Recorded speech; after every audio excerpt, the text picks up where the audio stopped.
कृष्ण जन्माष्टमी के दिन क्या करते हैं? झांकी सजाते हैं। और आप लोग देखेंगे कि श्री कृष्ण को झूले में भी झुलाते हैं। कहीं कहीं ऊपर मटकी लगाकर मटकी को बाल बाल बनकर फोड़ते भी हैं। तो ये सब चीज करते हैं, लेकिन इसका रहस्य, इसका अर्थ नहीं जानते। तो झांकी सजाना मतलब क्या? झांकी अर्थात अपने अंदर झांकना, देखना कि हमारे अंदर भी श्री कृष्ण जैसे दैवी गुण है। यदि हम झांकेंगे, स्वयं को देखेंगे, तो धीरे धीरे हम देव तुल्य बन जाएंगे। श्री कृष्ण को कहते हैं वो 16 कला संपूर्ण थे, संपूर्ण निर्विकारी थे, मर्यादा पुरुषोत्तम थे। और दूसरी तरफ क्या कहते हैं? वो मटकी फोड़े, माखन चुराए। अब विवेक से सोचने वाली बात है कि आज के समय में यदि कोई साहूकार घर का है, भरपूर है, तो वो माखन चुराए, ऐसा संभव प्रतीत नहीं होता। तो सतयुग में तो और संपन्नता होती है और भरपूरता होती है, वहाँ माखन इत्यादि चुराने की बात नहीं है। माखन अर्थात परमात्मा इस संगम युग पे आता है और वो ब्रह्मा की तन के माध्यम से क्या करता है? हमें ज्ञान देता है। माखन को दिखाते हैं श्वेत, दिखाते हैं सफेद, तो ज्ञान में क्या होता है? रोशनी होता है। तो ब्रह्मा ने क्या किया? विकारों की मटकी को फोड़ा, अर्थात विकारों को छोड़ा। और शिव बाबा ने क्या किया? उनको जो ज्ञान दिया, वो ज्ञान को खुद भी जीवन में धारण किए और औरों को भी बांटे। और श्री कृष्ण का जन्म दिखाते हैं कहाँ हुआ था? जेल में हुआ था। और कहते हैं कि जब जेल में जन्म हुआ था तो पहरेदार थे, कंस के राज्य में हुआ था और ताला लगा था।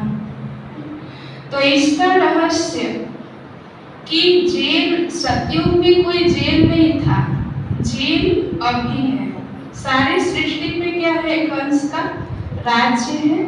सभी मनुष्य आत्माएं रावण की जेल में, कैद में, बुराइयों के बंधन में बंधे हुए हैं और उन पर विकारों का पहरा लगा हुआ है। विकारों का पहरा लगने के कारण क्या है? जो बुद्धि रूपी ताला है वो बंद है।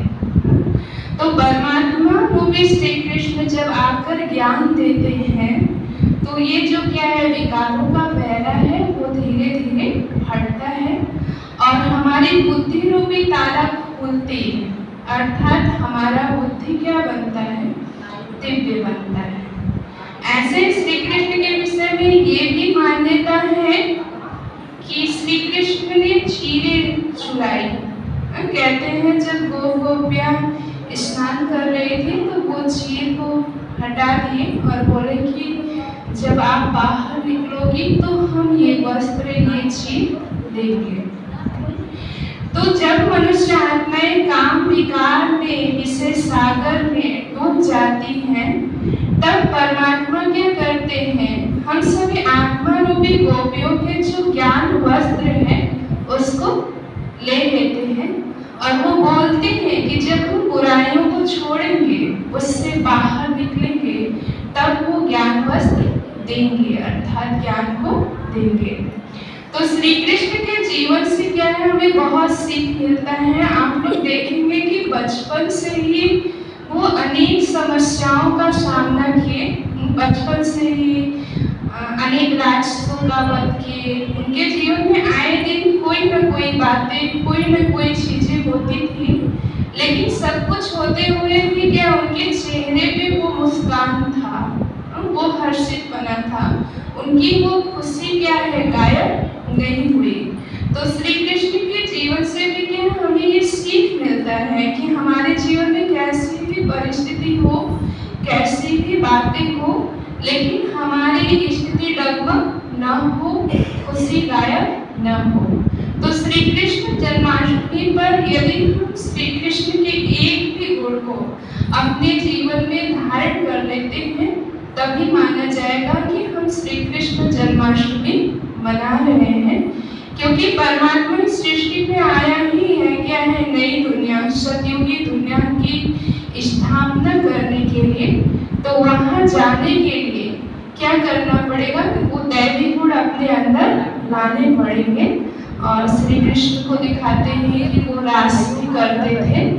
तो अभी क्या है, जब हम संस्कारों का रास करेंगे, आपस में एक दूसरे से संस्कार मिलाकर चलेंगे, तभी हम उस दुनिया में जाएंगे, क्योंकि यहाँ का ही अभ्यास क्या है, वहाँ काम में आएगा। तो आज जन्माष्टमी तभी सफल मानी जाएगी जब हम उनके कोई भी गुण को अपने जीवन में चरितार्थ करेंगे, लाएंगे। ओम शांति।